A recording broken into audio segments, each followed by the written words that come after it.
Welcome to the final round. So right now we have the name of the two teams that will be presenting with the final round. So the two teams are University College Cork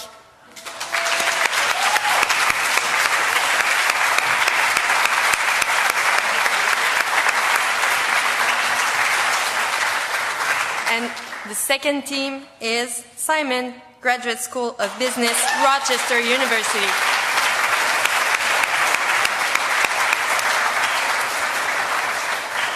So now I will proceed with the draw of the orders of the presenting team.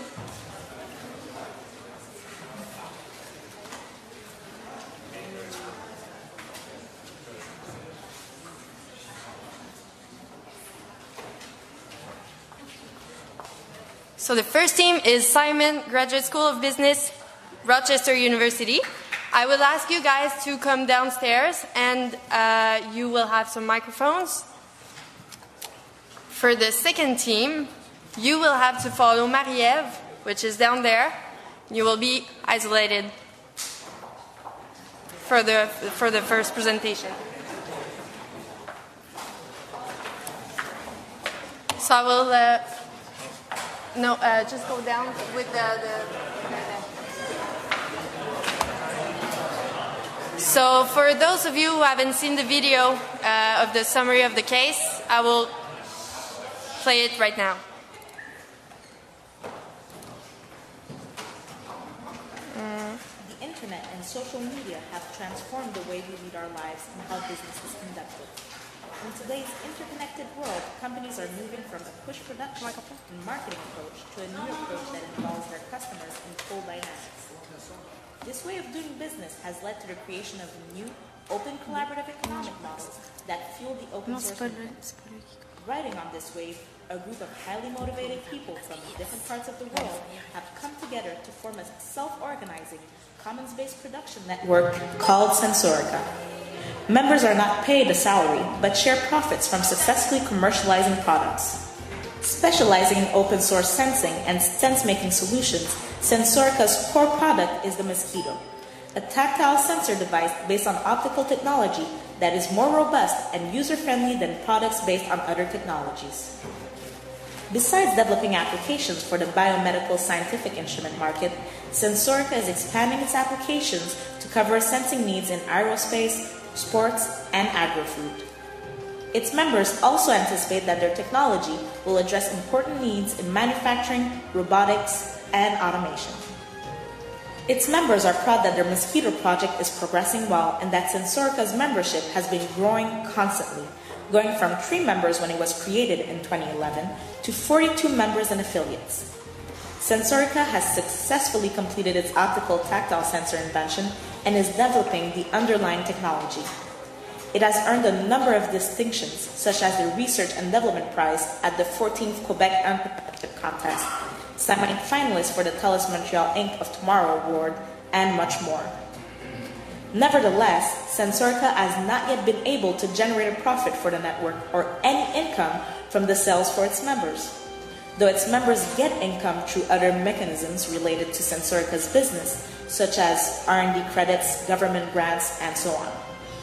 Like any other startup, Sensorica is facing multifaceted challenges that could threaten its ability to survive and thrive. Since public knowledge cannot be patented, creating commons requires that Sensorica speed up innovation, create interdependency between products to lock out imitators, and generate profits before anyone else can copy their inventions. This model requires a critical mass of contributors, an ecosystem of products, an integrated supply chain, market presence, and much more. Sensorica's members estimate that they need at least 250 active members and several hundred affiliates with a certain degree of redundancy. That is, having more than one individual available at any given time to perform any important role. This is to ensure that resources are available at any given time for important functions and which can be deployed in a timely manner and produce results of acceptable quality. However, Sensorica is having a hard time recruiting quality members. More often than not, the network is criticized for having a business model that is too audacious to thrive in the current economic context in which many people do not believe in open source hardware and do not have the entrepreneurial spirit needed to join the open source hardware production network. Its current members are worried that its value accounting system and financial structure are not adequate for its business model, which is a hybrid of a gift economy and a market economy. This could also be the cause of its slow growth. Although the Mosquito has a lot of market potential, Sensorica is too small to cover everything. It doesn't have the resources to create a real ecosystem of products. Therefore, it must make choices with regards to its product portfolio.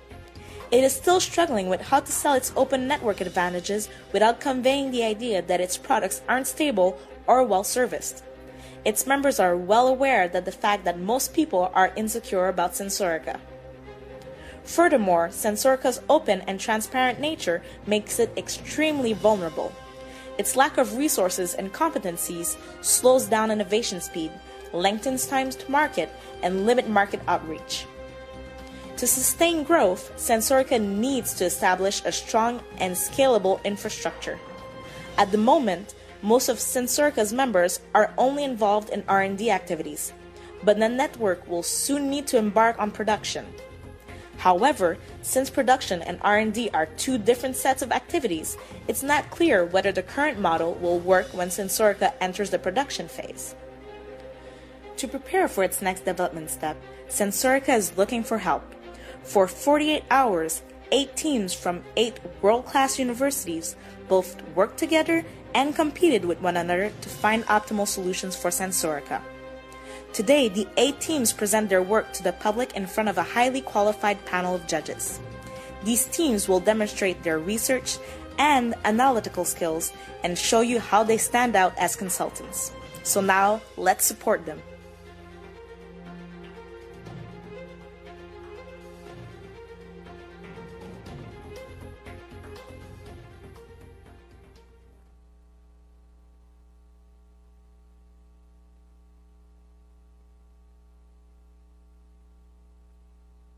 To you, our judge panel.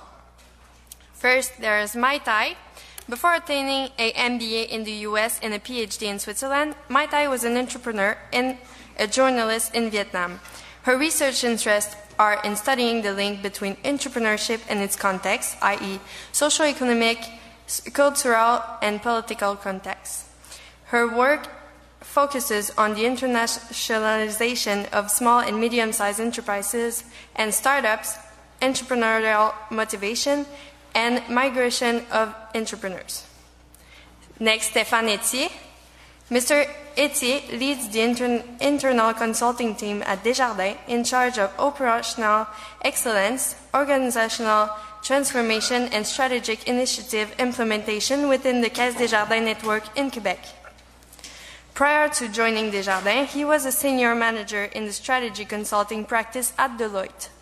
As such, he provided business strategy and corporate strategy services to large enterprises, mid-market corporations, and non-profit organizations in various industries. Franck Escoubès is the founder of the web platform Imagination for People. This multi-language collaborative space dedicated to civic imagination aims to identify and support on a global scale disruptive projects in the field of social innovation. Bernard Saint-Clair-Desgagnés. Bernard Saint-Clair-Desgagnés is the International Economic Governance Professor and Chair of the International Business Department at IGC Montreal. He holds a PhD in Managerial Economics from Yale University and taught first at INSEAD and then at the École Polytechnique de Montréal before joining HEC Montreal in 2001. Tiberius Brastavicianu. Mr. Tiberius Brastavicianu co-invented the mosquito optical fiber-based displacement sensor and co-founded Sensorica and designed the architecture of this open, decentralized, and self-organizing value network. And finally, Maria Guerra, a degree in operation management from Concordia University. She also holds a graduate degree in industrial engineering from the Polytechnique de Montréal. In 2008, Maria joined the ProAction team as a senior consultant. So now I will welcome the Simon Graduate School of Business, Rochester University, to present.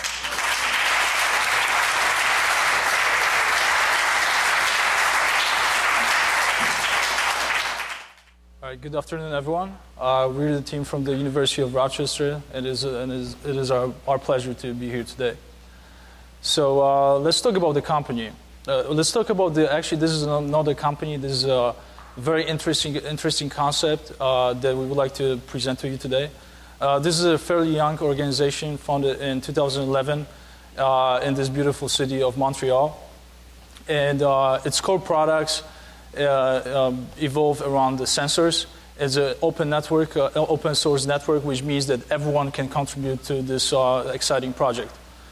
And when we talk about new ideas, especially those kind of innovative ideas like this one, we need to talk about the challenges as well. So one of the biggest challenges right now is attracting active members. And we need to devise a strategy that is going to enable this business model, if you like to call it, to evolve over time and be efficient. So we need to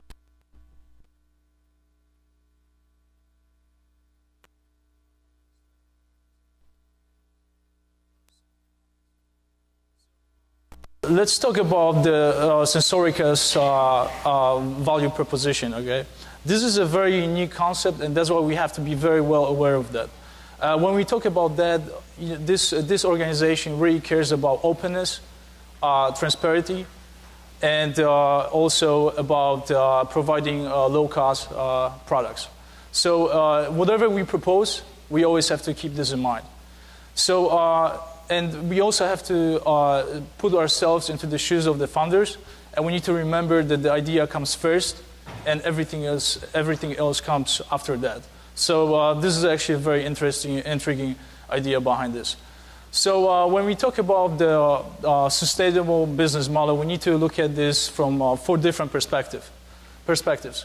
So the first one, we really have to look at it as a two-sided market model, which means that on one hand you need to attract customers, which is a pretty straightforward thing, but on the other hand you actually have to attract the members that are going to contribute to your concept. And this is crucial because it's all about the people. It's all about the people, and this is very important. So right now this community consists mainly of engineers, but in the future, once the model evolves further, we need to have people that will do sales, that will do marketing, administrative jobs, and so on and so on.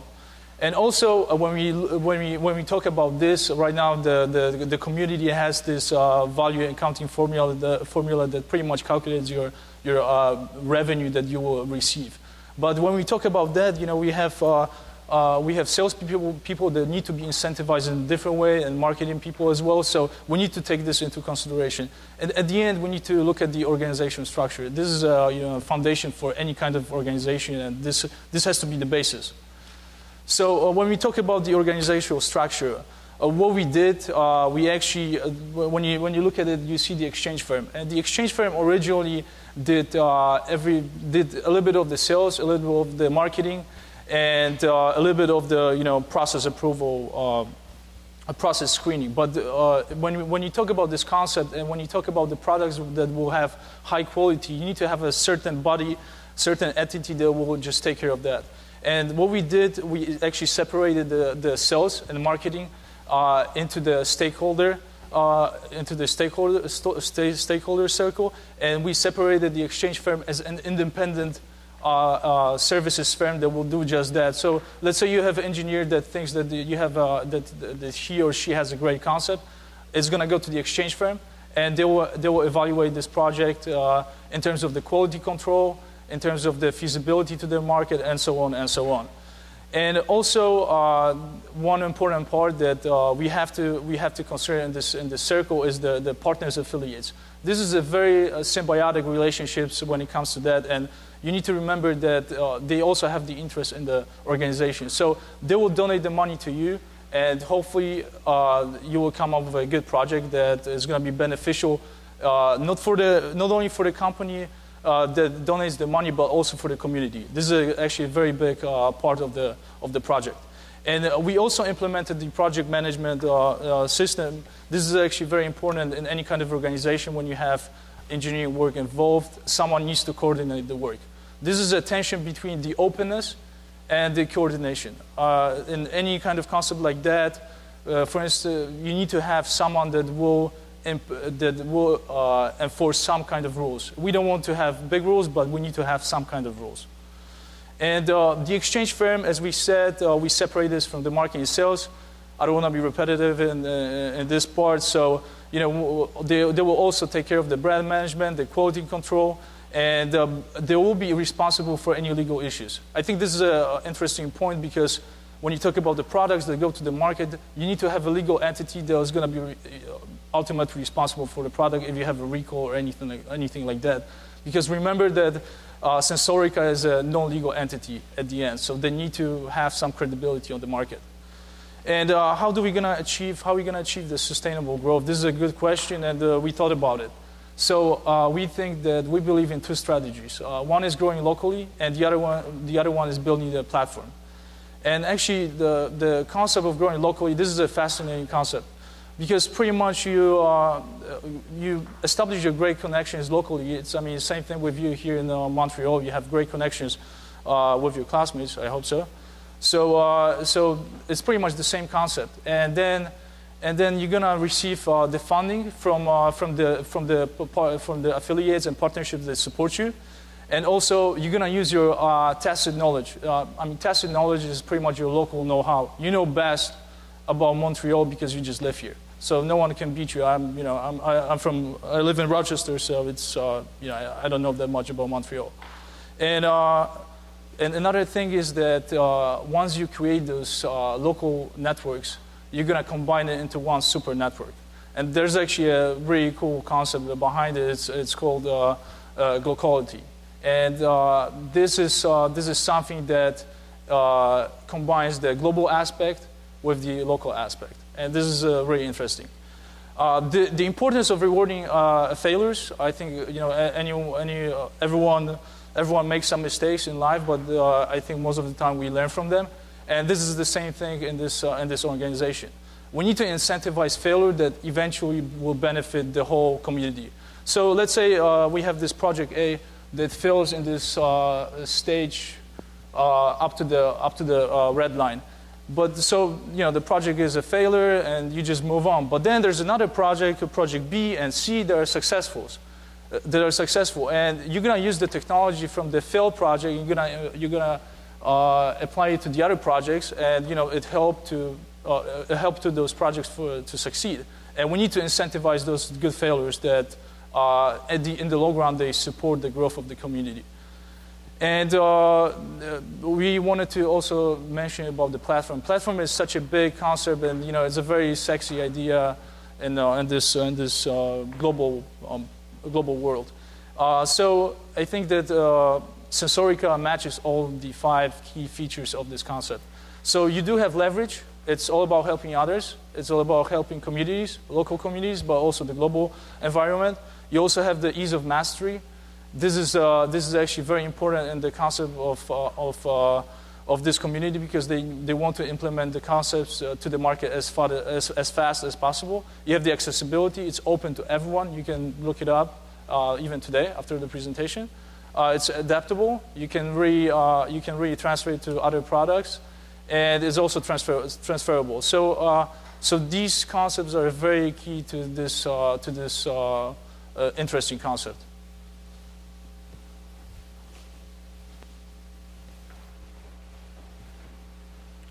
I'm going to talk about how the HR strategy integrates with the blueprint. In order to support the sustainable growth of Sensorica, we need to first reach and then attract and finally motivate the members within this community to actually activate this whole model in order to generate some value or benefits. So the first challenge Sensorica faces is that the recruitment goal is not very detailed, and we don't know if there is solid reason behind this 250 member, and because we don't have enough information, so we just assume that it makes sense. And we also noticed from this chart that only 36% of the whole members are actually active. So we highly suggest that the Sensorica need to take this into consideration when designing the recruitment plan.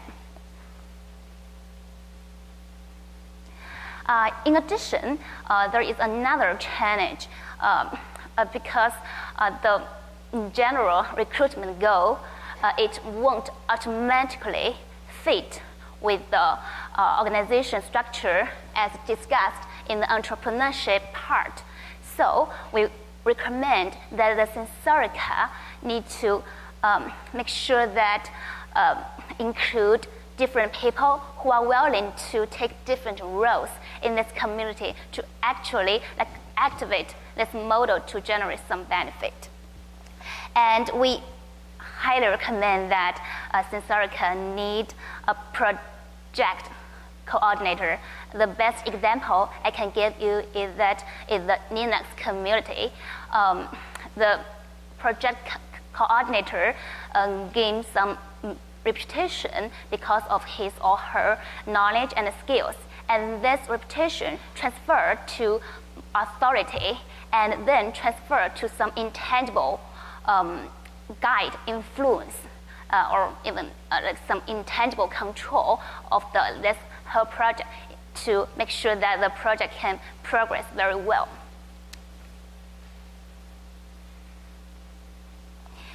And the second challenge Sensorica faces is that the current channels Sensorica uses to reach the potential members are not very target-oriented and not very specific.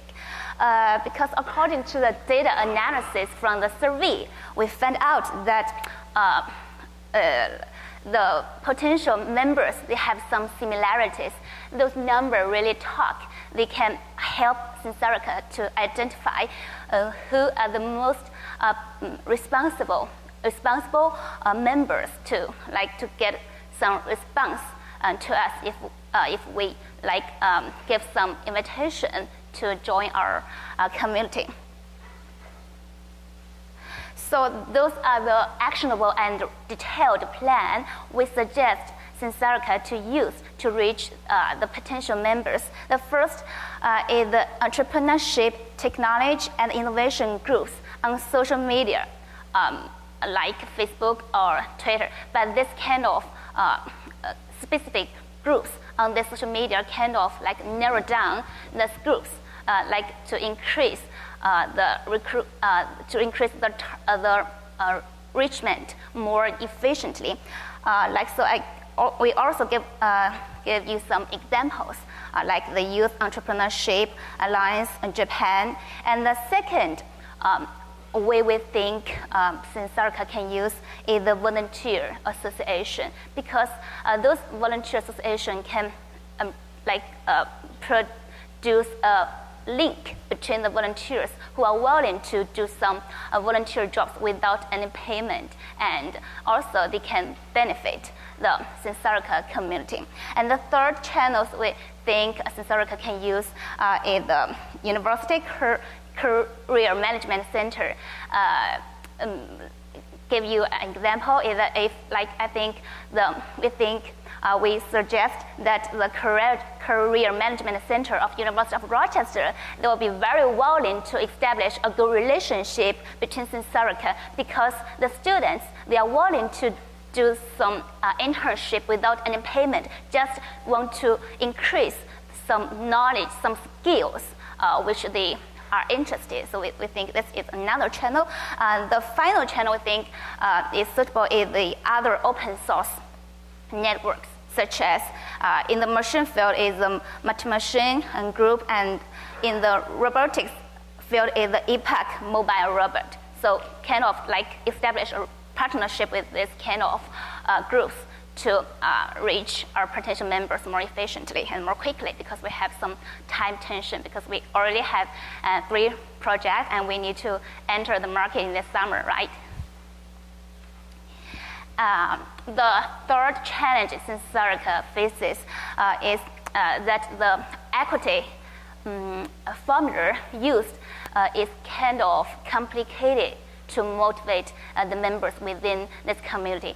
Although we admit that there is a trade-off between the objectivity and complexity in terms of like evaluation system. But if like the evaluation formula is too complicated, the members, they won't understand it. So they don't know whether their actions will always lead to some certain results. So if this is the case, this formula won't motivate the members very efficiently as we thought. So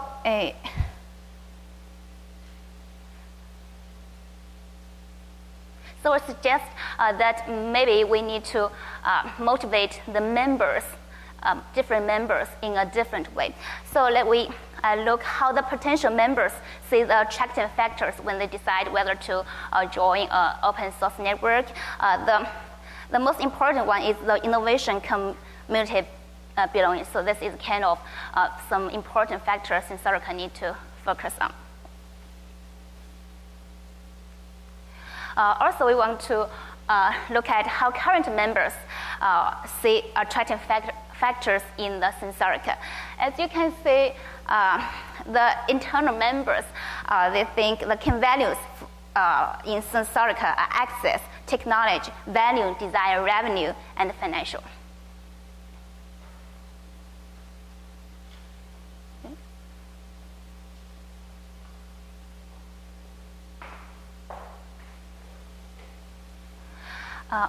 As we also noticed from this chart, this is come from the external survey. We can find out that the payment actually is not the core driver for the members within this community. So maybe this is not the key driver we should consider when we come up with a motivation and plan or motivation system.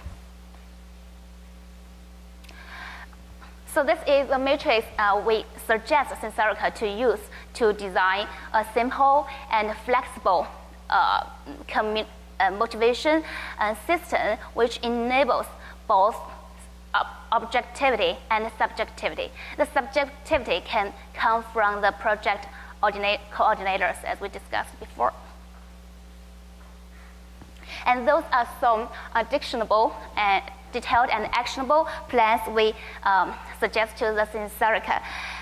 In terms of intrinsic and the extrinsic dimensions, because we know that Sensorica has already did a great job in motivating members using intrinsic dimensions, but we also find out some factors and dimensions and ways we need to increase in order to increase the efficiency of this intrinsic and extrinsic effectiveness. The first is to introduce the real-time interaction platforms where the members can know the exact process within a whole project, and even we can know if the members are active or not. That's kind of the key indicator. The second way is to conduct public relationship events to establish a good brand awareness and a good brand image of the Sensorica, because Sensorica has spirit of share, has a spirit of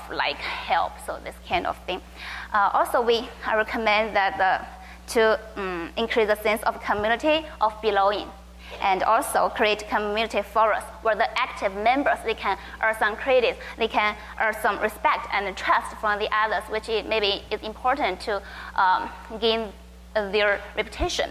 And in terms of the extrinsic ways, we recommend Sensorica to involve some local partners who can bring the clients to Sensorica to actively to close the loop in order to generate benefits and to generate values.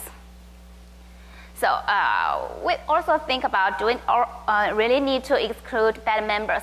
We think no, at least at the current stage. So those are the two reasons why we think it. So let my partners to introduce the finance strategy. The question in finance lies in the way like how can we sustain the goals in terms of the value accounting system and the finance system. Currently, we have a value equation that fits all of the functions, and it is so complicated.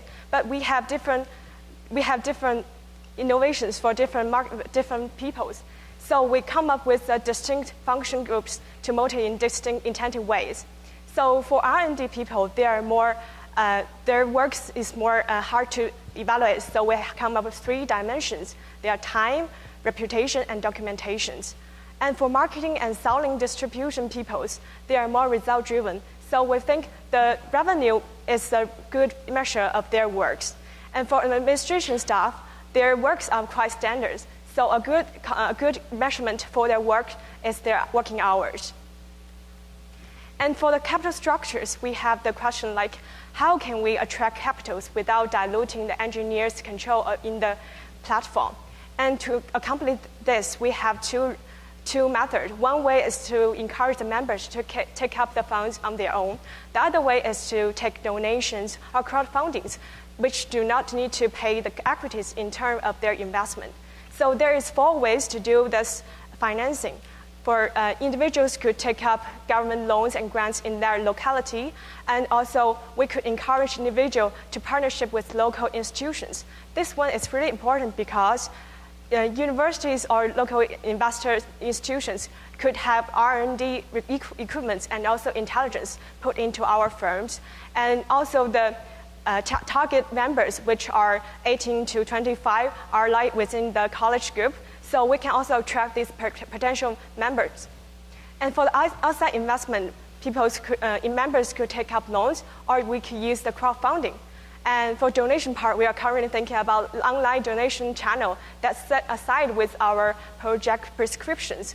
So people interested could just donate small money to the platform and have the benefit for all. For the benefits of crowdfunding, I think this is really attracting for Sensorica because this one, the Sensorica is open source for benefit projects. It attracts a large investor with small money for good investments. And also it could raise awareness of the network and boost our reputation. And it has also a good idea for we attract potential members or discover potential customers. And for the priority of projects, we can determine by the popularity for the project we put on crowdfunding. And also the most important part is like for the compensation to those potential investors, they are not really looking for equities, but for benefits. And we also come up with a resource management decision chart helps us to allocate the funds into projects or into the infrastructures. That's pretty much about finance part. So let's have a look at the marketing plan for Sensorica. And as we saw, marketing is a channel, is a challenge like many other things in this project. But we think if we really can tap into the openness of this network, marketing actually becomes really exciting. And let's see why. First of all, let's understand where the value, where the competitive advantage in an organization like Sensorica comes from. There are basically 2 types. You can categorize in 2 types of businesses. You have resource-based views, so businesses that have, let's say, they have a skill, they have a core capability, and they have resources that they can apply on different problems in the market. So they can have a very vast portfolio of projects. For example, Corning is a company in upstate New York, so not very far from Rochester, and it's very big. They do a lot of things with glass. They do optic fibers. They do covers for smartphones, like the glass panel on the iPhone. They do a lot of things, but it also has to do with glass. For the rest, it's very different market, very different products. If you think, for example, about Netflix, Netflix is a typical example of customer-based view project because Netflix has, for example, has 2 different movie rental services. It has the DVD rental service and the streaming rental service. They're very different operationally, but the customers are the same. And customers want to use the same service to rent movies on DVD and in streaming. That's why they're a customer-based view company. And of course, the resource-based view commands a push approach because you have a technology and you're very good at it, and you want to find something on the market that you can apply this technology to. But at the same time, you have to listen to the market because you need to sell something in the end. While a customer-based view commands a pull approach. You know what the customer wants. It's just a matter of providing the customer what they need. And I think we can all agree that Sensorica is more on the resource-based view side. They can do sensors. They can do very high technological sensors, but they need to find applications on the market for these sensors. And let's go into the marketing mix. So we have different elements of the marketing mix that I'd like to talk about. First, multiple potential markets. So the target markets, as I said, since you have a resource-based view, customers can be very different. Markets can be very different, as we know. And also products can be very different. At the moment, we have the Mosquito. The Mosquito is the core product of Sensorica. But the openness of the network, as the members grow, can provide different projects, different ideas that we can bring to the market. How about the target, the sales goal? As I said, you have a network that can expand very easily, and you have sales and marketing that with this incentive structure, or let's say with this different value-based equation that we thought about, can really attract people. So, and you have also many engineers that join. So in the end, I think you can really be a little more ambitious when it comes to sales goals.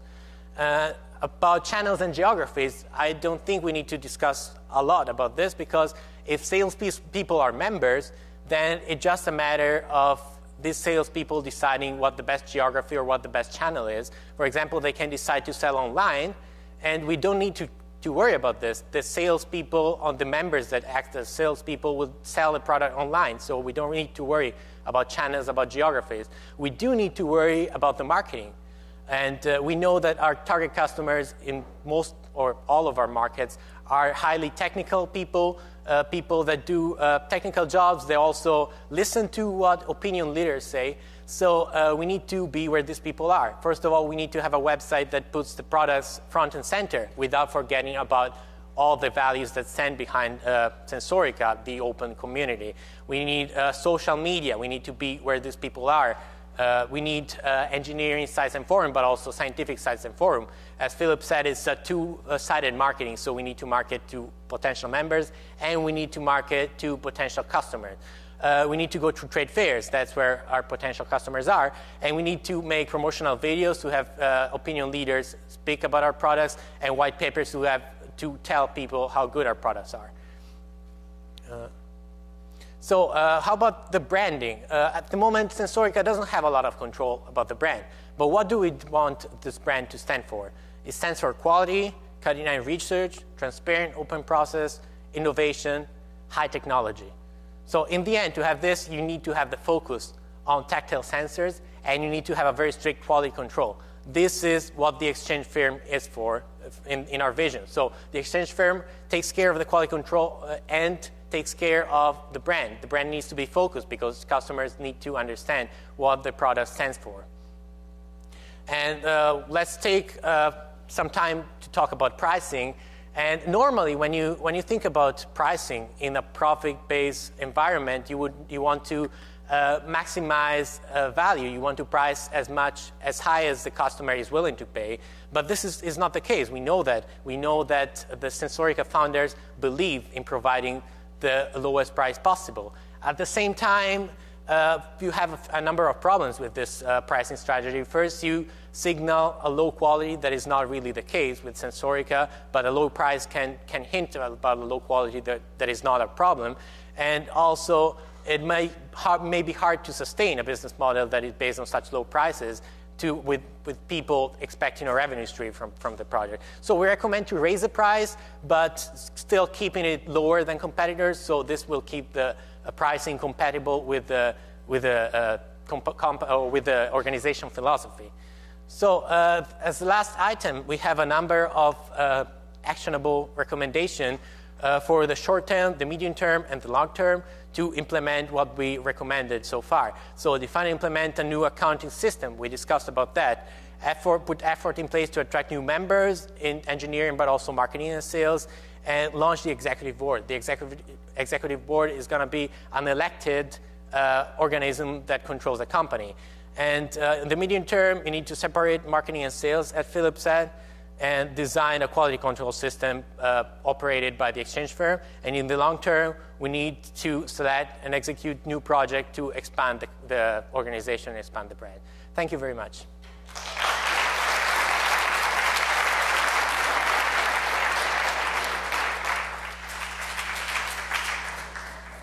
Thank you, Rochester University.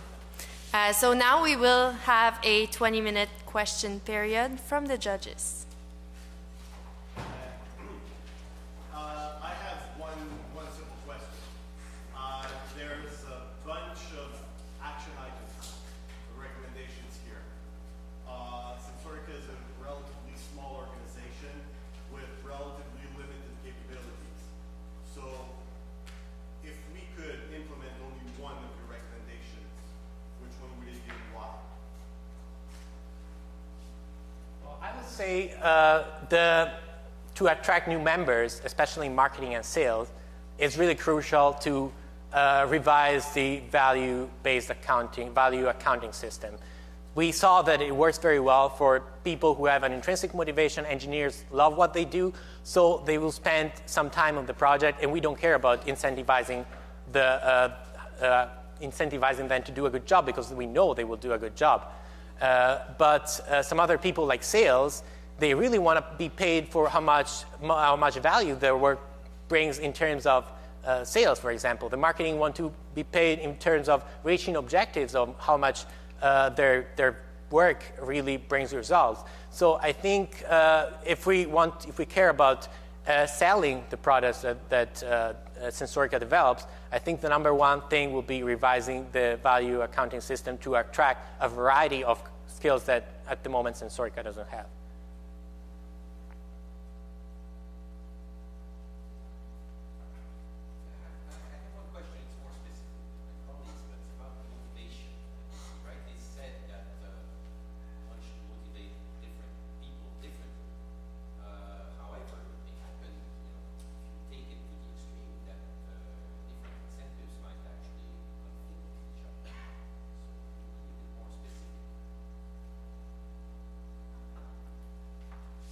That's a great question, and we need to think more about it.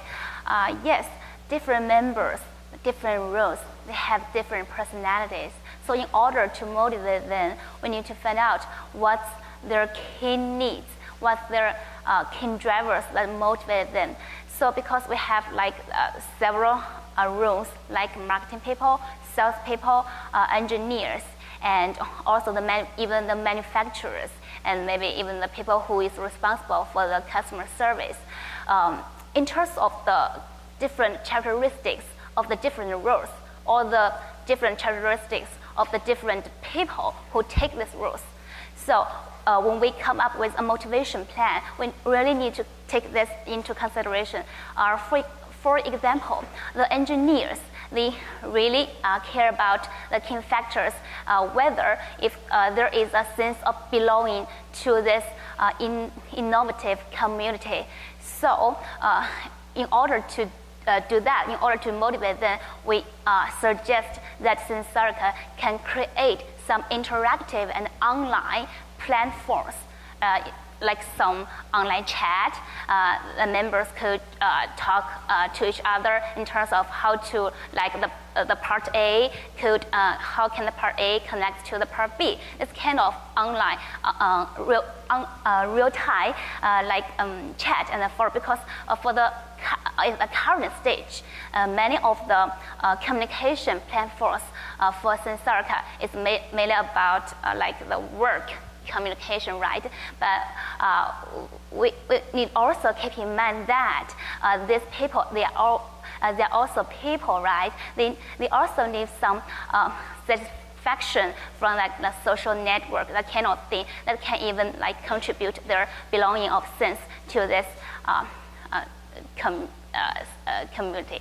So maybe, so this is just kind of a specific example in how to like more motivate the engineers in this part. So I think that's my answer. Yeah, I would also like to add to that. Even when we talk about salespeople, because I think we have a little misconception about that. The salespeople that are going to join the community, they will also benefit from the intrinsic value. It's not only about money. They do have to believe in this idea. And let's say we have this very aggressive salesperson that comes into this project because he sees the potential, upside potential for him for a payoff, and he's only interested into the financial aspect of it. Okay. And but we also want to incorporate the reputation scale into the payment method. So at the end, once the network will grow, we're confident of that, and the critical mass is going to take care of itself. We're going to eliminate those people from the project, and there will not be participants, active participants, and there will be either free riders or thieves or whatever you would you like to call it. It won't be a problem. So I think in the future, as my teammate said, the first thing that we have to do is to fix the incentive scheme. And once we have this in place, I think naturally the business model is going to be working very well. Can you go to the slide on capital structure, planning, and source of financing?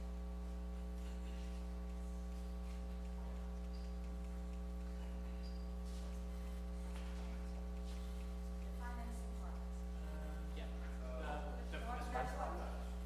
This is what Sensorica has been using since day one.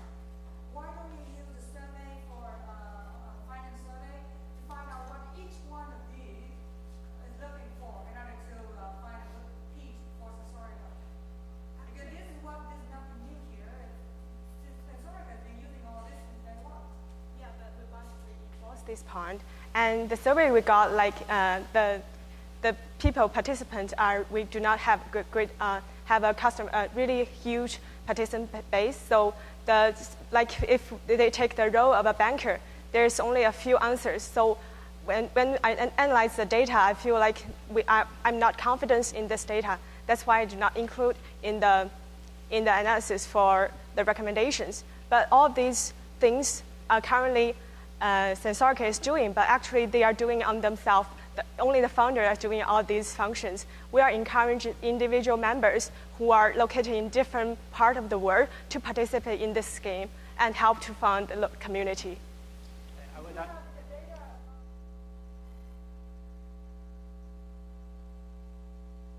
Bankers are really after profits, right? And in this network, they are not really for profit, but they are for benefit. So it does make sense to me why you don't see a lot of response from bankers. But you do have a lot of response from the other parties, and I don't see you use it anyway. So how can Sensorica get more resources? What kind of recommendation do you give? Well, in general, I think one problem that Sensorica faces is that they can't collect part of the revenue to reinvest in the project because they don't have a legal structure to do so. So they have to redistribute their revenue to developers. But at the same time, or developers or members in general, salespeople or marketing, these people can choose to put aside part of the check that they get and put it back into a project and invest it back into a project. In this sense, it's as if the company had a plowback strategy, although it's not a company and it's not a plowback strategy because the organization can't really retain money to invest. But if the members choose to do so, and if they're committed to the project, to the community, they will do, then you will see some investments of part of the revenue back into new projects. But do you think that sales is really that important? Because there are other open networks that survive solely on government grants, and that's fine. But, this is a very good point. Actually, we discussed it extensively. But we live in a times where the fiscal tightening is affecting everyone. And I think when we talk about the sustainable business model, we cannot rely on the grants. Even though it's a very great idea, I think this is definitely a source of funding, but in the long term, when we look at the macro picture, I think we're going to see more fiscal tightening either in Canada or in Europe or other parts of the world. So I think we need to kind of step back with that and think about alternative ways of for financing.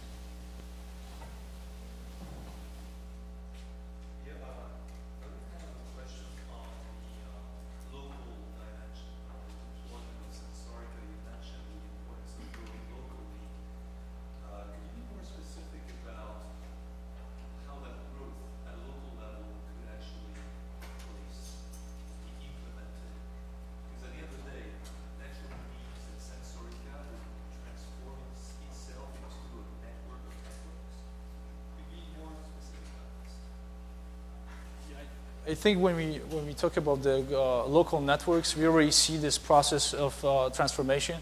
When we had the pleasure of speaking with the community representative, it was mentioned that Sensorica is already exploring the opportunity in France to open another entity there. So I think one of the aspects of that maybe we did not stress enough is the value of the social networks. We live in the times where the social networks are crucial to our personal, professional success, and I think it can work in a way that the value networks are actually going to be built upon from the social networks. And so let's say you have a great researcher at McGill University, a very respectable school, and he talks in his circles about this idea. And academia, even though it's a pretty large network, the word spreads pretty quickly. And I think by this way, the word of mouth, if you like, it's going to spread to other local areas. And I think we see the growth this way, and this doesn't cost pretty much anything. Maybe also I want to add a point. The Sensorica is currently want to attract as many talented people around the world as possible into this community. But this doesn't mean that Sensorica shouldn't take advantage of some local resources. Let we think about an example in terms of the manufacturers. Now, at the current stage, because the scale of the production is not very big, so we won't have any problems, right? Even the engineers can produce the products, several products in their lab, in their labs. They can even produce it. But if as the organization becomes larger, as the member base becomes larger, it's better for Sensorica to include some local manufacturers to produce this product. This has some benefits and advantages. Suppose that the local manufacturers can produce this product more efficiently to this customers, and can even, according to the customers' opinion, according to the customers' feedback, can even make some additions, make some changes to this to make this product more customized, to better to satisfy the customers' needs. And one more important point is that in terms of the consumer service, because at the current stage, we don't have a specific function or part to be responsible for to solve the problems and questions generated from the consumers. Suppose there is a customer in Montreal, and he buys the product of the Sensorica, and now he has some problem. He needs to find somebody to go to his company to fix it. But if we don't have local partnership and local relationship with some local consumer service members, how can we just address the consumers' needs in a very efficient way and on time? So we think that this local partnership doesn't resist with our global network to attract as many talented people as possible, because there is no reason that Sensorica need to resist this opportunities generate from some local market. And even there is another example, if some local affiliations. They have some specific relationship with some kind of companies, organizations such as hospital, because like hospital is one of the current consumers for maybe the Sensoricus products. And if some affiliations, they have some special relationship with those organizations, and they can even bring the consumers to our network, to our value network, that can like create some positive influence to activate this whole network, because the network finally it needs to organize, it needs to to function by itself in order to achieve a sustainable growth. So that's our opinions. We hope our answers answer your questions.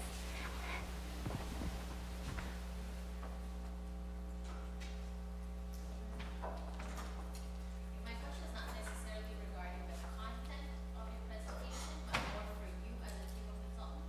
Why should we choose you instead of the other team?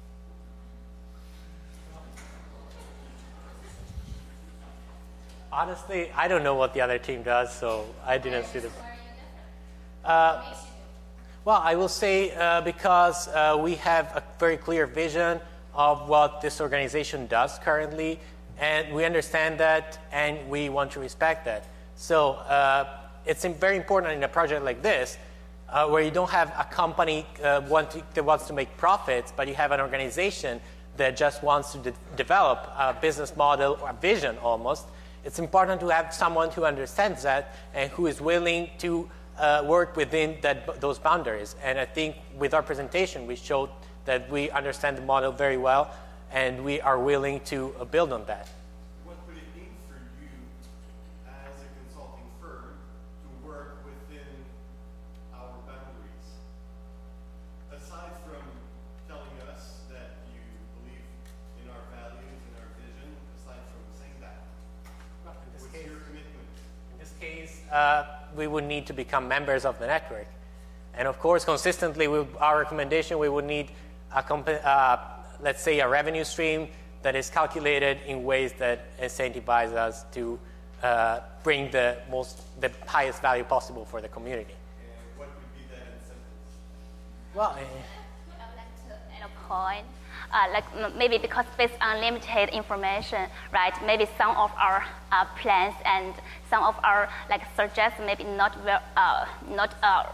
realistic and not detailed enough to convince you. But the most important role we think our team do for the Sensorica is to like create some attentions for you to help you like recognize some problems maybe you do not really pay attention to, you don't really think that's a problem. So that's kind of like inspiration. That's the key benefit of our service to the Sensorica. So let's kind of like brainstorm. We activate you to think something more, maybe more valuable, maybe more specific. That's kind of our contribution. To go back, Let me be just a little bit clearer. Yeah. And let me use your language.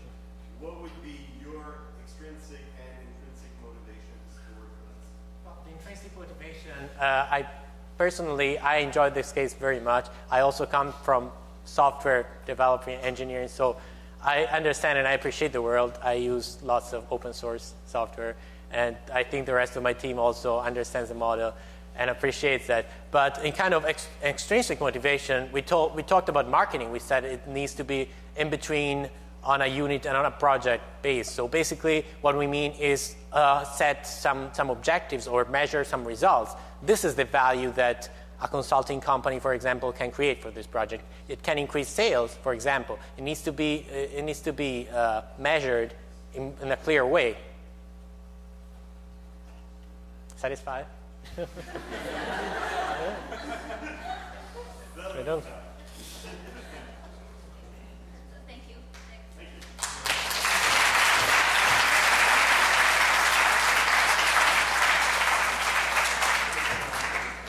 So thank you, Simon, Graduate School of Business. So if you could just go out and give your microphones.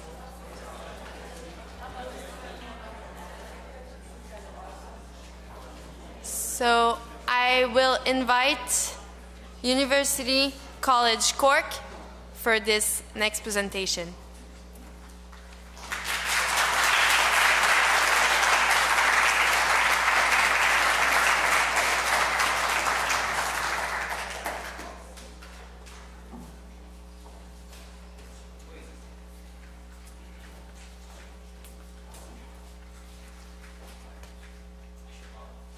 Hello, HC Montreal. Thank you for this opportunity for an encore. Apologize to the judges if some of this seems a bit familiar, but we don't want everyone else to miss out on what we think is a very fun piece of work. We had a bit of difficulty earlier, so Kevin is going to be taking care of the projection. So today we'll be looking at Sensorica and trying to provide some solutions to the challenges they're facing at the moment. So I'm Timothy. This is Tommy, Steve, and Kevin. So let's move on to the next slide. So first of all, what does Sensorica have? Well, we broke the problem down to two components: their kind of invention network and their products, especially their key product, the Mosquito product line. Now, we take this opportunity to delve a bit deeper into it. I'll just talk through how we came to these conclusions. So we use something called the business model canvas. Looks at the different components, the resources needed, the consumers, the relations, the inputs. And what we found when we looked at the innovation network was that there was a lot in common between the customers and the producers. So it wasn't really a product, it was a network. So these commonalities clearly distinguished it from a generic product.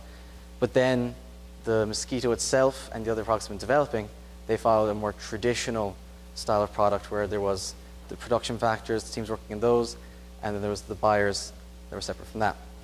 So we'll just look at the invention network.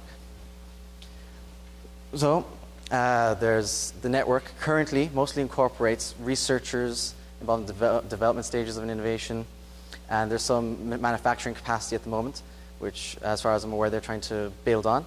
And currently marketing, sales, and distribution is outside of the network, and they're trying to bring that in and do some use outsourcing as well. And of course, the goal for this network is that all the players are in the ecosystem that is the network, that they work together, that they get this critical mass so that the market itself produces everything. And of course, there's these perfect examples of all these products that they've created that shows they are great inventors of products within this network, but they haven't been commercialized. So there is this problem with commercialization, and we believe that that's because there's a market failure, and intervention is required to tackle this market failure.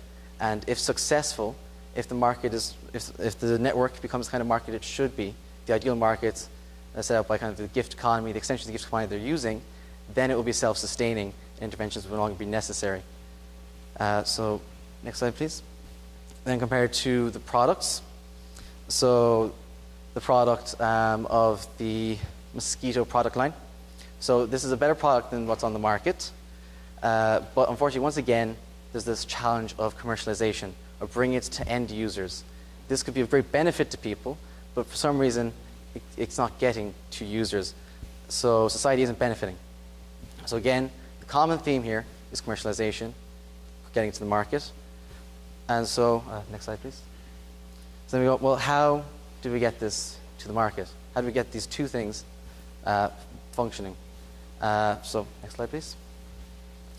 So the route to market, well, throughout this presentation, we will take you through the skills needed, primarily in the spectrum and the spectrum currently outside of the network, how to incorporate these skills, and how to encourage or acquire these skills. So the model we have here is a kind of a very simple one where open source hardware projects work in collaboration with a company, and in this case that would be the exchange firm, because the exchange firm is within the network. So there's an interaction between the two, and then the exchange firm would ship the products or use it on store and get that to the customers. They'd be responsible for distribution, marketing, sales. We believe that this is necessary at this point in time, where they need to bring in certain skills to complete that ecosystem. However, once you get that biodiversity, once you get those supporting products, within the network that you no longer need this intervention. And at that point, it will probably become a hindrance. And that is when these firms would move outside of the network. There would no longer be shareholders within the network running them, but it would be external to them. And then there's the opportunity for competition between those exchange firms. And also the exchange firms will have an interest to intervene should further market failures occur in future, as that is their source of ideas and income. So now I'm just going to pass you over to Tommy, who will take you through the marketing section.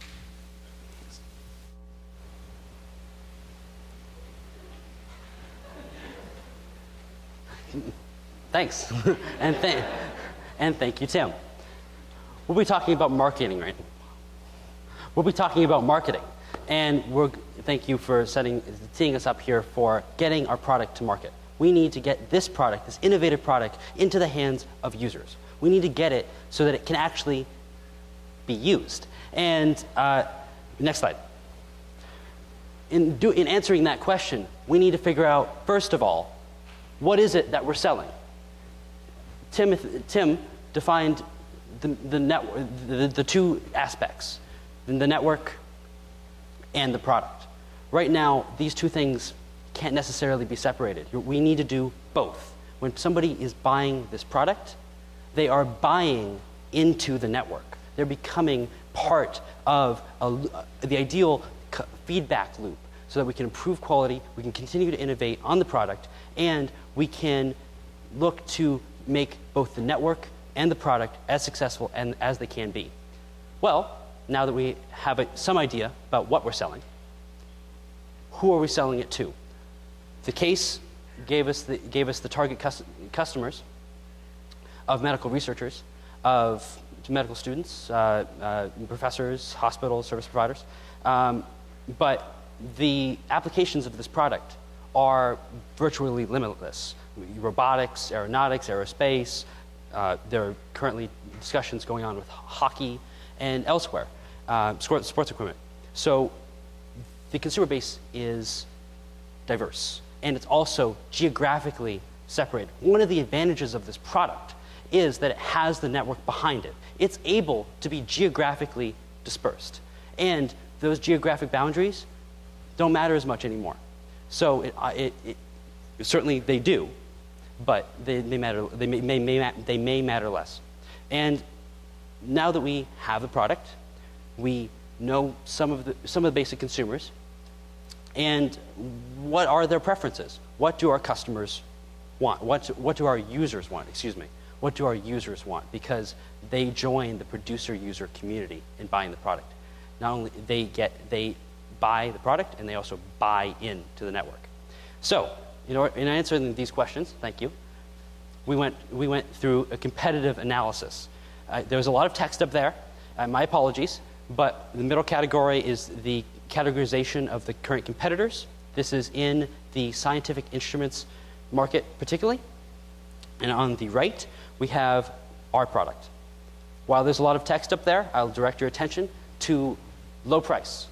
The two aspects that really differentiate our product against our competitors is its high quality and its low price. These two aspects make it ideal for getting in the hands of more people because it is a quality product and there are low barriers to entry because there are less resources necessary to get their hands on that product. So, we also notice that our competitors are primarily marketing through conferences. But as a small entity, Sensorica doesn't necessarily have the resources necessary to host a conference, to invite people in. They need rapid innovation. They need rapid movement of their product. So, next slide. In order to achieve that, how do we create value for the customer? What is the customer value proposition that we are giving the customer? Next slide. Thanks. Well, one way we could look at that is through this one on my right. The one with a big X through it. So that makes you think that our customers, or Sensorica's customers, excuse me, Sensorica's users, want support, They are concerned about missing warranties. They're concerned about liabilities. They're concerned about various different aspects of the product, its service regime, and sort of back-end stuff. Well, that right-hand survey was actually a survey of corporate IT students in Austria. And not only was it the wrong audience, because we're not necessarily selling the product to the audience of corporate IT students in Austria, we're also concerned about the methodological issue of a leading question, because their question in that research was particularly, what are the flaws in getting open IT solutions for corporate IT department? What are the flaws of open solutions for corporate IT departments? So they're already set up to identify those flaws. They're primed. So instead of looking at that, corporate IT students in Austria, nothing against Austria or corporate IT students, we want to sell to our likely consumers. Our likely consumers, fortunately, were surveyed, 100 of them, all around the world. And they came back with the top 5 over there.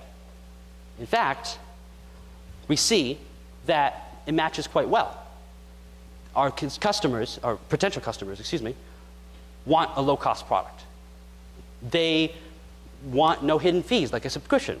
And they also want fast innovation, fast modification, and they also want to be able to get their hands on the product. A one-stop shop. Great. They want to be able to use the product. They want to be able to have the product. We want to give them the product. Let's do it.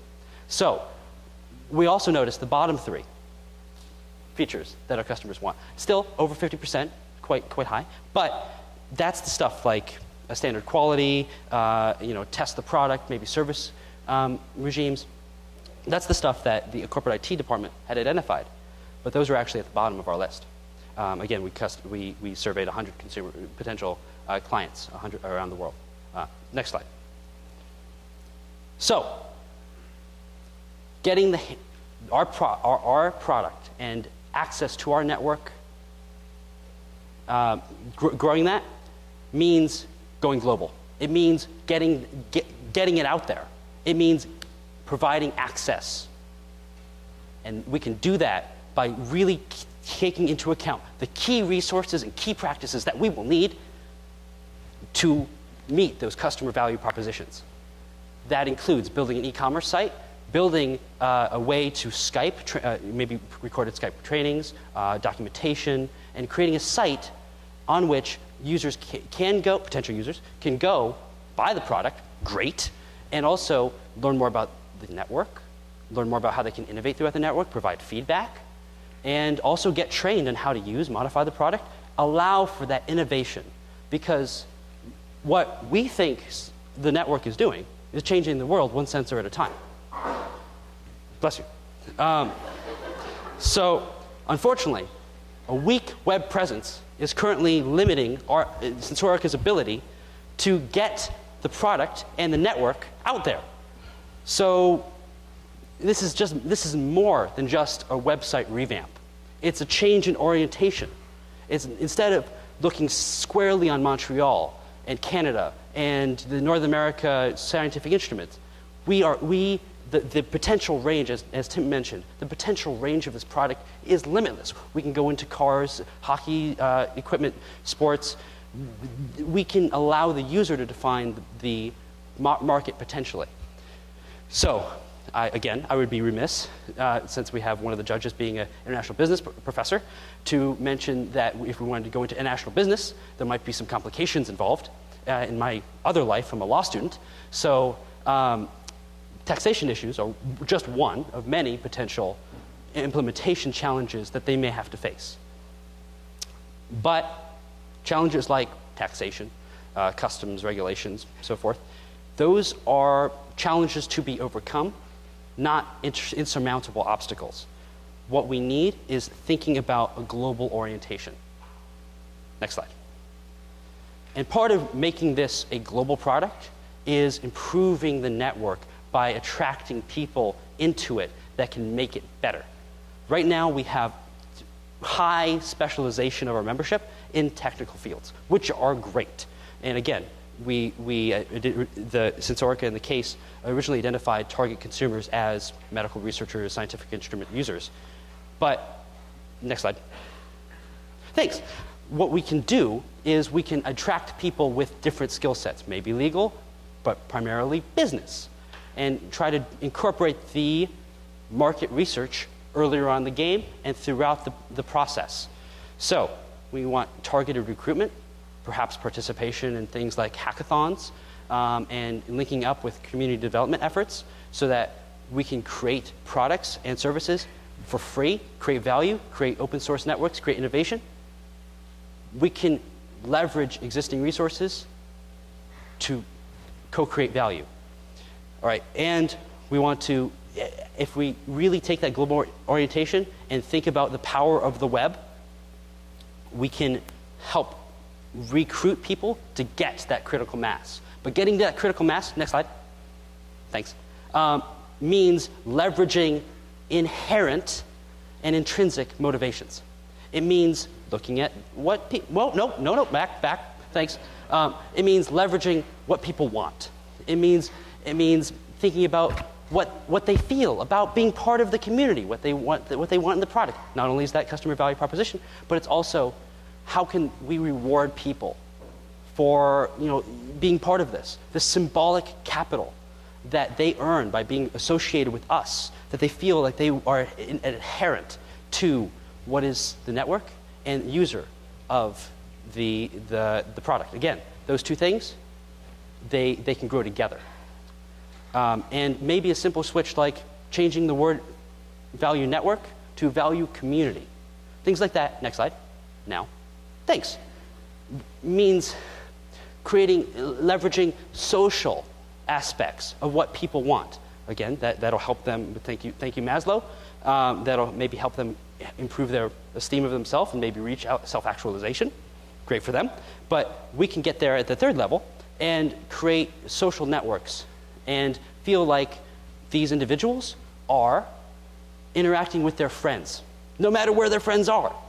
That includes making our platform, whatever platform it is, the e-commerce site or the Sensorica network and their page, interoperable with existing social media platforms. They can actually work on projects for Sensorica or for the Mosquito product with their friends on Facebook. Makes sense. Social aspect. Next. But it also means looking at how we're communicating our value and our message to both potential users, stakeholders, members. We want them to feel valued and feel heard in interacting with any part of the network or the product community. So we want to facilitate an exchange of knowledge within the network. It is more difficult to innovate in isolation. So we want people talking. We want to create a true actor-to-actor network so that we can get through the different levels of resource integration, resource transfer, so that we can really co-create value within the network and between the stakeholders, both internal and external to the network. So these were, again, moving the product to the market, as well as looking at the intrinsic values that people would want so that they can really feel grounded and part of the network community and the product community. Again, people may buy the product, but they also buy in to the network.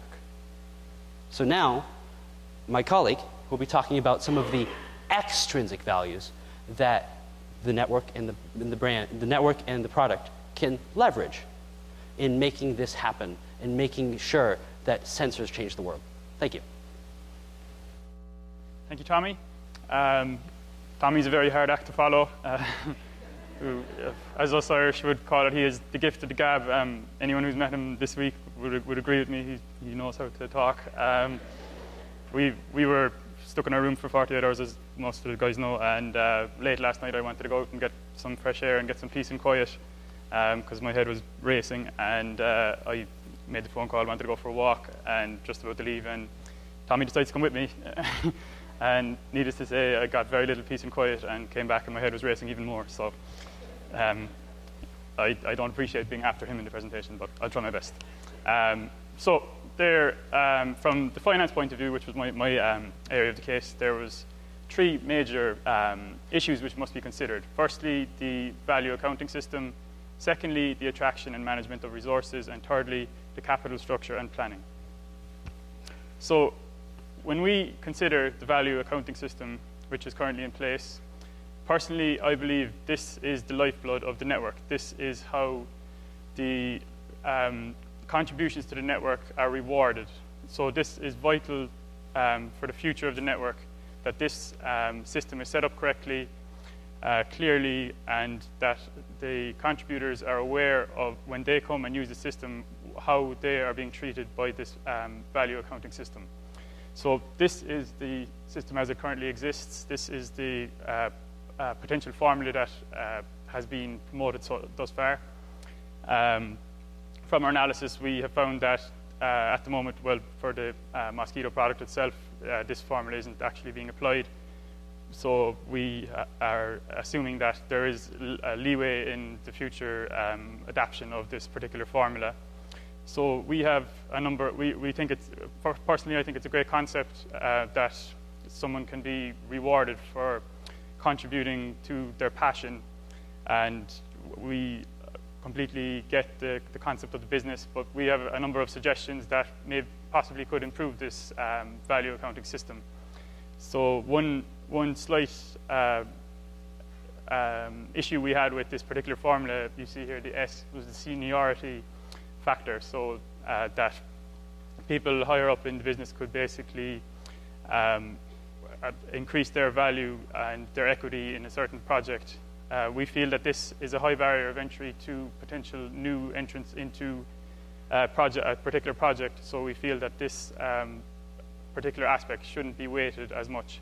So we have come up with a kind of an adaptation of this this formula. So if we go to the next slide, please, which we feel greater reflects the value of the project. So we feel that each contribution should be rewarded and weighted by a number of factors which you see here. So the total risk of the project, which I'll come back to in a second, the difficulty of the project, the priority which it holds within the total project as a whole, the quality of the work carried out, the activity of the member. So obviously, Sensorica as a network requires peer evaluation continuously. So members should be rewarded for having a high activity within the network.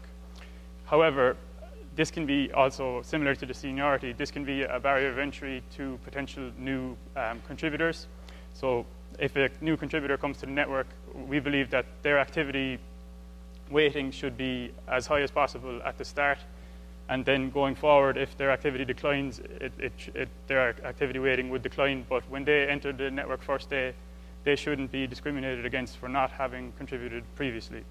Another aspect is reputation and accountability. So again, coming back to the documentation of particular projects and peer evaluations, and also obviously damage, which was included in the original formula. So if someone comes along and damages a project, then obviously this negates the value that they have added to the project. So, above there I mentioned risk. So as we see it, there are two sides to the risk of a potential project. The first one being the development stage of the project. So obviously, if a project is at a very early stage, there's a higher risk associated with this project, whereas if it's at the commercialization stage, the risk has obviously declined. So the potential value of the equity which a contributor could gain should be weighted according to the risk. We feel that the best way to decide at what stage a particular project is at is, again, peer evaluation. And one aspect which we feel very strongly about is that business analysis should be carried out along the way during the project, which is something I'll talk about in a second. Next slide. Another aspect of risk is the risk of the marketplace.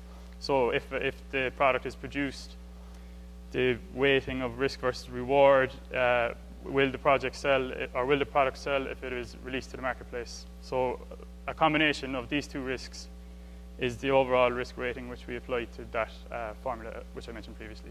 So next slide, please. In terms of attraction and management of resources, this survey which was carried out, which was concluded in the case, revealed that the factors which determine whether or not some people will contribute to a particular project or not, the main issues that they have is the market potential of the project and the reputation of the open source network itself. So our suggestion would be that a market analysis would be carried out of each project at an early stage to establish whether or not this project would have a commercial viability down the line. So next slide, please. If this market analysis were carried out, a project dashboard could be created for each individual project. So if a potential contributor comes in to the system, is considering spending time or money on a particular project, they would have more of an informed decision to make regarding their potential investment in a particular project. So particular aspects that they would be concerned about would be the risk versus reward factor, so the level of risk compared to a typical project, the potential revenues of a project, the current equity that has been distributed within the project, and the potential equity of the future project. So if they invest a lot of time and effort into a project, what is the potential equity that they could have at the end of the day? Other aspects, such as which are kind of done at the moment, are timeline and requirements of different projects, and possibly a simple return on investment calculator to quickly inform a potential contributor of whether or not it would be worth them investing their time and effort into a project. In terms of financing the infrastructure, obviously Sensorica requires a certain level of income to maintain their network. We believe that if they retained a certain percentage of the revenues created from project sales, that this would be a good method of doing so. Another potential revenue stream would be to white label the value accounting system. So basically license this algorithm or system, if you will, to other similar open source networks and possibly gain a continuous revenue stream from that. In terms of capital structure and planning, one aspect which Tim touched on is that we believe that a number of external exchange firms should be employed by the company to manage transactions. We believe that they could potentially compete to manage different projects, and that this would create a healthy competition within the network. One other issue which we feel we could resolve is that if certain skills are required from a professional engineer, for example, and they are unwilling to contribute their time for free, and they require a salary, that if someone else was willing to contribute towards the salary, that they would gain the equity that the engineer would have gained for contributing his free time. And obviously, when we talk about capital structure, the network itself, this is not such a big issue, but for particular projects, such as the Mosquito project here, you see the breakdown of the equity. It all links back into the value system. So we feel the key issue for the company going forward is to make this value system as efficient as possible and to clearly define it to potential contributors. I suppose in conclusion, we feel that going forward, the key issue is gaining that critical share or critical mass of contributors. And we believe that some of the suggestions that we made today can help Sensorica do that going forward. And I'd just like to thank everyone for listening to us today. I'd like to thank the organizer of the competition, the judges, say well done to all the other participants. And we had a really great time. This was a really interesting case, really challenging case, not a typical case. I think all the other participants would agree. And but we really enjoyed ourselves, and we'll enjoy the celebrations later in true Irish style. So yeah, in conclusion, thanks very much, and well done.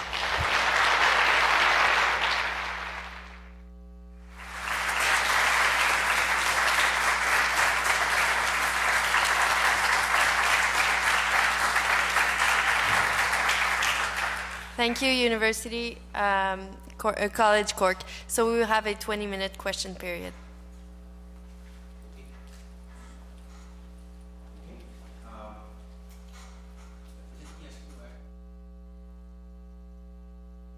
Well, you've had 48 hours to write what turned out to be a very nice and exhaustive report, but I'm sure that you could do even better. I mean, there are some holes, perhaps some points, some issues that you might have liked to explore further, maybe get more information about. Could you tell me some of those issues, if any? Or do you think your report is perfect? Well, one area now, say you implement all this going forward, we didn't get a chance to touch much upon networks connecting to other networks. We thought that was it took quite a long time to wrap our heads around just how networks work themselves. There was group hugs in functional expert meetings. So like this, we've decided to focus on those. But certainly the big element of this is for the future growth would be how you would expand this model to other networks and how you would link those networks to this one, and then how those connections would work, especially across very different industries. I mean, as we know from the innovation literature, you can have very unexpected marriages of different disciplines. But I wouldn't know how that would work between networks. Okay, thank you. The second question is related to this one. Basically, I would like to challenge you to think a bit out of the box. I know that you had to consider, value accounting and so on, and related to this, the whole issue of incentives and compensation. But that seems to me to be a quite demanding technique. You may not have all the information necessary to fill all the boxes in the formula you showed us and so on. So can you imagine other ways to reward contributors and people? Let me suggest one way, but you might think out of the box on other issues, but one way I would think of is perhaps to simply give prizes. This is what's done in companies when they put boxes in the companies and they ask employees to provide suggestions. They don't reward everyone, although they can implement many of those suggestions, but they would give a prize to what they consider to be the better suggestion. And that's a very simple way to reward people. That's thinking out of the box. I'm just giving you an example. Perhaps you have other things in mind, other issues like raising capital. There could be other ways. I think the idea of the value accounting system is to equally disperse the revenues from the product sales as fairly as possible. So although it might seem a complex way of doing it, if a number of people are working on a project that could potentially, in the case of the mosquito, produce revenues in the hundreds of thousands, using simple methods to distribute the reward may not be sufficient enough to distribute the reward. I think that's why the equation is so complex, that you have to be clear when someone gives their time, when skilled professionals give their time to a project, they mightn't be willing to do so unless they're fully aware of what their potential gain is from doing so. Different prizes could be worth different things to different people, whereas if a monetary price or share in a company is put on something, then they have more of a clearly defined idea of what they are potentially going to receive going forward. I would just like to go back to your value accounting system formula, which is quite interesting, and I like the way you selected the variables, and I think this model works very well for contributors who are inside the value chain, basically. What about contributors who would be interested in joining the network, but who are outside the value chain, who might have different types of contribution? How does this system, how does this formula work? Does it? And if not, how would you adapt it? Currently, my understanding of it is that a monetary contribution towards a project is equated to a time contribution to the project. So if someone contributes 1 hour of work to a project, I think it's worth roughly $35 in the case of the Mosquito project. So obviously, it's a completely revolutionary system, and you're going to have a number of different inputs to the system. So you have to have a system to weight the different inputs appropriately. It's hard to value an hour of someone's time without using various factors to establish what this was really worth to the project as a whole. Here, you know, wrap your head around this one particular example. What about customers who would want to join in the network? You know, who would want to buy in the network, as Tommy said very aptly. What about a customer who would want to join in the network? Yeah. How would his or her contribution be recognized and valued? Yeah, I think according to this model. Well, going forward, I think it's all like the big aim of the company is to kind of close the loop and include customers within their value system. Probably Tim's probably better to talk about that than anyone else, because he's kind of studied the closing the loop and including customers within the system as a whole. Well, as far as from our own reading, there are cases of clients going along in the research process and saying, hey, you're making this product, but you're doing it wrong. That's going to be no use to me. And they come along and they say, you have to fix this, you have to change it so that it will be of use to me. And that is creating value. And I believe that could probably be calculated in here. And with regards to new contributions outside the value chain, that we did have a discussion at one point about whether or not to include a measure of if a skill was something that was not currently within the network. However, there is one variable. I'd go back, but priority. So skills which are badly required by a project would be prioritized over ones which are not. So you would weight those accordingly. And we had these conversations maybe a bit later in the night yesterday, and to make any solid recommendations that we need to have a better understanding of the needs assessments for certain criteria, and we didn't want to be throwing variables in without having thought them through fully. My question is, would you ever become a Sensorica network member? And what would motivate you personally to become a member?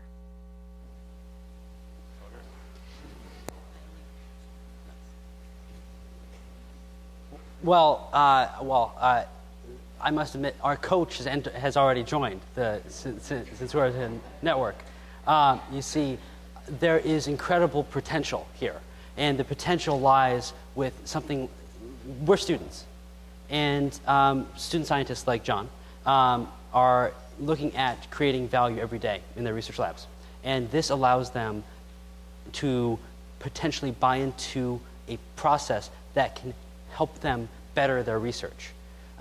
For me, I don't necessarily need sensors, $15,000 worth of sensors at all, but John might, and but I could certainly develop some skills, and certainly things like we're doing now, hackathons, things like maybe internships, particularly in electrical engineering or medicine, accessing student networks, certainly key. And I think students do have a role to play and can have a role to play.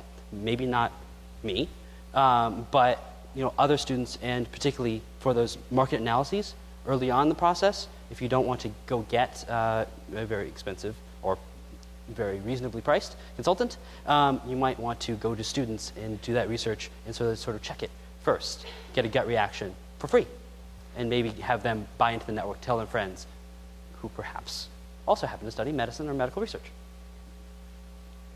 Thanks. I may add to that, we did have a conversation where we might have to talk to you at the gala to see if we can register this as value added. But so there are like activities that you had students come along for 48 hours, did a report and analysis on the model you use.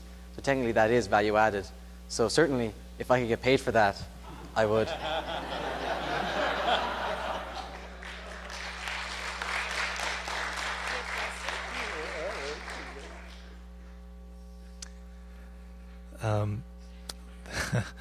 There was an interesting point in your report, and I was surprised that you did not mention it in the presentation. It was the idea of having a large number of exchange firms that actually compete with each other and create a sort of marketplace or a market of connecting entities with the external environment that would help monetize the innovations. I thought the idea was extremely interesting. Could you say a few words about it and maybe explain the rationale behind the idea of actually expanding the number of exchange firms? You've mentioned the benefit of it is that particular projects could receive support from different exchange firms. So exchange firms could provide the support or compete to provide the support to particular projects, which would add value to the projects themselves because they might be willing to accept lower rates for transaction costs, accept lower liability or higher liabilities in terms of legal support. So I think at the moment the company is very dependent on this one exchange firm, Tactus, which has basically a monopoly on the system. So I think by expanding into various exchange firms, it creates more value for both the projects and the network itself, and that was kind of the concept behind it. And then maybe one additional word about this. How would you envision the coordination between those exchange firms based on one example of innovation that needs to be marketed? Would the different exchange firms bid on the opportunity? How would that work? Yeah, I guess it's all about receiving the best price for a particular project. So if a project went out to tender to these exchange firms and they came back with an offer, and then the best offer could be received by a project, and then basically that's creating work for the exchange firm and also getting the best price for the project itself. So it's a kind of a win-win situation for, well, not the losing exchange firm, but everyone else. So. The core assets of such firms would be the value-added analysis, how you price that, and so you almost have this similar open source network where people are competing to have the most streamlined and efficient VAS.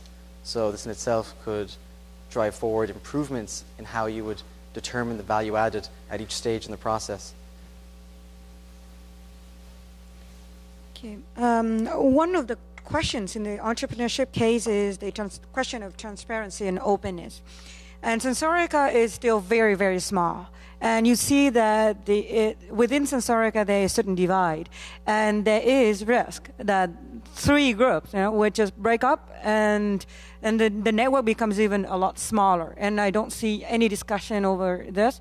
So can you give it more recommendation given this issue? So you're asking transparency and openness. So you know that they have three different philosophies here, and that will break up and become three different kind of networks if each one of them succeeds, right? One is that no transparency, complete openness, right? And the others say, well, we are not transparent. Then we don't have to really put protection on. And the other ones say, okay, we go with openness, but then we have to put protection on. So three different philosophies will lead to three different business models. And then which one would you go after? Would you recommend Sensorica to go, and why? Well, as far as we understand, the current system is that when it gets to certain points, certain technical details are closed off to help protect it somewhat. And what we found is that until they get to a certain size, they cannot enforce those rights. Anyway, they cannot afford to. And the second that the network becomes large enough to enforce those rights, it will have the biodiversity and the, I'm forgetting the word. Yeah. I agree that when it becomes a true open value network, then it's okay to be completely transparent, completely open. Mm-hmm. But right now it's too small, and there's even identifying that the network can be killed instantly if it's that transparent. Everyone can come in, and because the very thing they want is to bet on innovation speed. But now, if they are that completely transparent, another one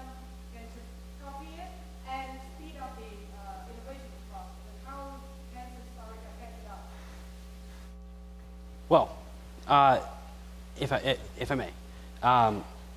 First off, it's my understanding that the patents are released only to active members. And that's a bit of limitation there. So it's not completely open. There is at least some limitation there. Secondly, we can also think about some of the symbolic value that the users get. When we had our meeting with the company representative, he did say that he chose who he collaborated with very closely, because particularly of this risk. And also because just thinking through this issue is a critical question, but it also, in the spirit of collaboration and integration across different sectors, HR, in thinking through how governance works. It's my understanding that Sensorica's founders do not want one person over others, but they do want a open and clear governance structure so that when community norms are violated, there's at least some process internally to understand what's allowed, what's not allowed. Right now, it may or may not be clear, but having that in place, perhaps having a constitution and a charter, and thinking through what is it that I'm getting in this network, and that could help both help create more of that strategic value about what it is to be a member of this community.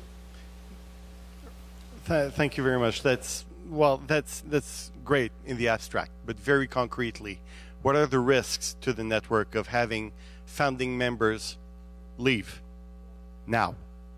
And how do you mitigate those risks? That's a tough one. Well, actually, we believe, well, I don't know if it was discussed much in the Constitution section, but we believe that you had to have this conversation. One of the reasons we recommended a kind of a constitution where you sit down and you define these rules is because you need to have an open discourse with the entire group, and this notion of having one shareholders meeting where everyone sits down and it's like, okay, we're going to go this way or we're all splitting. That's very dramatic. That's not how human beings should make decisions, because we are emotional creatures. Instead, this constitution, which would require drafting and feedback, that process would hopefully help the founders find some kind of meeting point and help them identify that they have the same vision, and hopefully find a compromise on how they would get there. I hope that answers your question.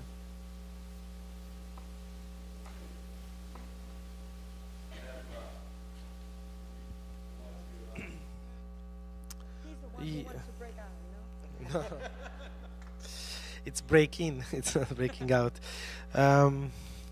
Yeah, I would like to go to your slide on risk, and just because I think that's the main point about the value accounting system.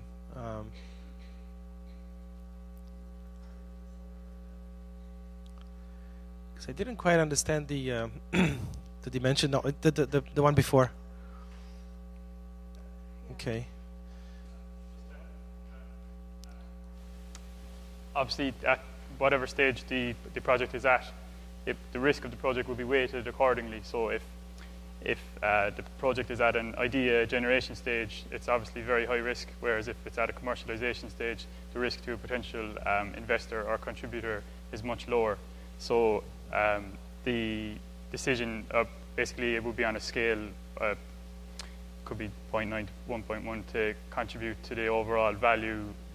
It's kind of included in the equation later. Okay, so that is a sort of a time scale with some landmarks. This would be okay. the typical time scale of a project development, and depending on what stage the project is at, a typical risk value would be assigned to the project. Okay, got it. The decision as to what stage this project is at, because it mightn't be clear to everyone involved, would be again peer evaluation to decide this project is at an idea screening stage or a concept testing stage. So the risk would be weighted accordingly depending on what stage it is at. Yeah, and maybe this one is going to be a little tougher. But you touched on this subject about competition within a system of collaboration. When you talk about the exchange firm and having multiple exchange firms that compete with each other, that is on the exit side of the network. Okay, as products go to the market. What about inside the network? Where do you see...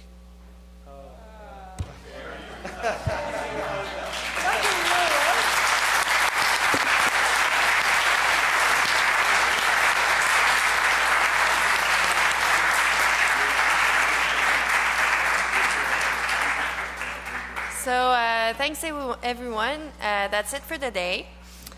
So we will say the results tomorrow at our closing gala.